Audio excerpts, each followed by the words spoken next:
नमस्कार, आप देख रहे हैं 3N न्यूज नेटवर्क। मैं हूं विपुल माहेश्वरी।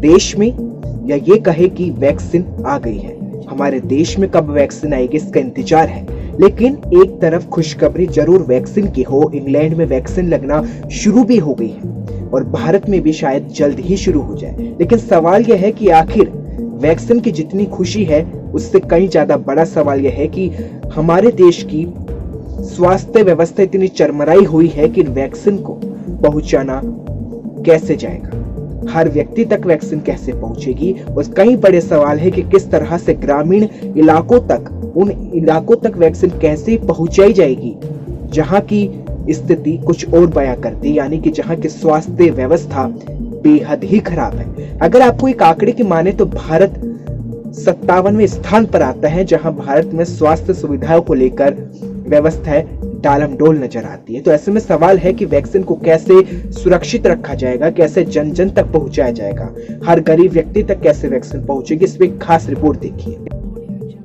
कोरोना की वैक्सीन आ गई है और हर किसी में उम्मीद भी जग गई है। इंग्लैंड में वैक्सीन लगना शुरू भी हो गई है। भारत में वैक्सीन के आपात इस्तेमाल की मंजूरी के लिए कम से कम 3 कंपनियों ने आवेदन कर दिया है। लेकिन सवाल यह है कि आखिर भारत की समस्या कैसे हल हो जाएगी। क्या 130 करोड़ देशवासियों के लिए वैक्सीन पहुंचाना कम चुनौती भरा काम है? इतनी वैक्सीन कब तक मिलेगी? कोरोना की वैक्सीन के लिए विशेष व्यवस्था की जानी चाहिए। कई कंपनियों की वैक्सीन के लिए -20 से -80 डिग्री तक तापमान चाहिए। दूर दराज के क्षेत्रों में वैक्सीन कैसे पहुंचेगी?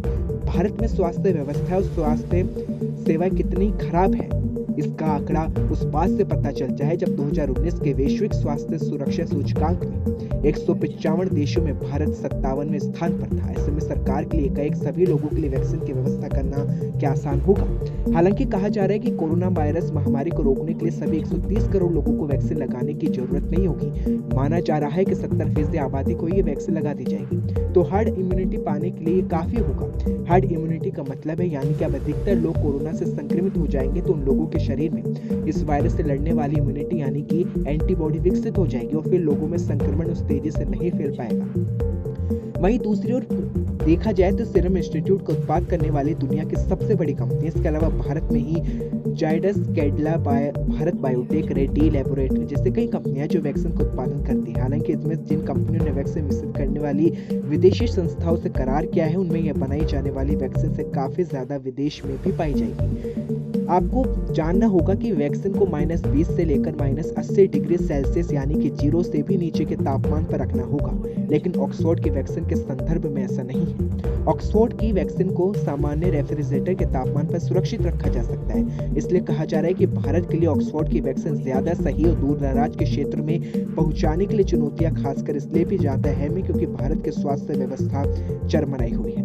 इसी का कारण है कि सरकार जीडीपी यानी सकल घरेलू उत्पाद का 1% से ज्यादा खर्च करती है, जो दुनिया में सबसे कम खर्च करने वाले देशों में है। हालांकि सरकार ने हाल में दावे किए हैं कि वह इससे कहीं ज्यादा खर्च करती है। ऐसे में मुफ्त वैक्सीन दिए जाने की उम्मीद भी धूमिल होती दिख रही है। तो अब सवाल यह है कि वैक्सीन आती है तो जन जन तक कैसे पहुंचेगी? और सवाल यह है कि वैक्सीन की खुशी के बीच स्वास्थ्य व्यवस्थाओं को कैसे दुरुस्त किया जाएगा। और सवाल यह है कि वैक्सीन आई तो क्या खुशियां लाएगी?